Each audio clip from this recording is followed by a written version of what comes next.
តើលោកអ្នកកំពុងតែស្វែងរកផ្ទះក្នុងព្រៃស្រមៃមានដែរឬទេបូរី HN គម្រោង2 Urban Villa បានចាប់ផ្ដើមបើកលក់ជាផ្លូវការហើយ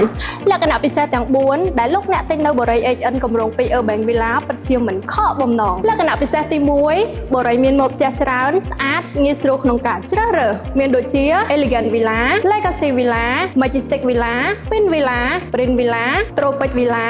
Link Villa និងផ្ទះអាជីវកម្មជាប់ផ្លូវរដ្ឋ50 ម៉ែត្រលក្ខណៈពិសេសទី2គម្រោងស្របច្បាប់ 100% មានប្លង់រឹងរួចជាស្រេចលក្ខខណ្ឌទី3គម្រោងមានរៀបចំប្រព័ន្ធទឹកប្រព័ន្ធភ្លើងប្រព័ន្ធលូហេដ្ឋារចនាសម្ព័ន្ធសួនច្បារប្រព័ន្ធសេវាផ្សេងៗនិងផ្ដល់ជូនសន្តិសុខរក្សាសណ្ដាប់ធ្នាប់24ម៉ោងលើ24ម៉ោង7ថ្ងៃក្នុងមួយសប្តាហ៍365ថ្ងៃក្នុងមួយឆ្នាំនិងលក្ខណៈពិសេសទី4គម្រោងផ្ដល់លើគុណភាពសំណង់ជាកត្តាចម្បងនិងអ្វីដែលកាន់តែពិសេសផ្ដល់ជូននៅលក្ខខណ្ឌបង់ប្រាក់ងាយស្រួលមានច្រើនជម្រើសបង់ដោយគ្មានការប្រាក់រយៈពេលវែងចង់បង់ជាមួយបរិយក៏បានបង់ជាមួយធនាគារក៏បានទំនាក់ទំនងទិញគេហដ្ឋានតាមលេខទូរស័ព្ទ099 788និង888ឬ010 662និង599សាងសុភមង្គលនិងសេចក្តីសុខជាមួយគម្រោងបរិយ HN Urban Villa សូមអរគុណ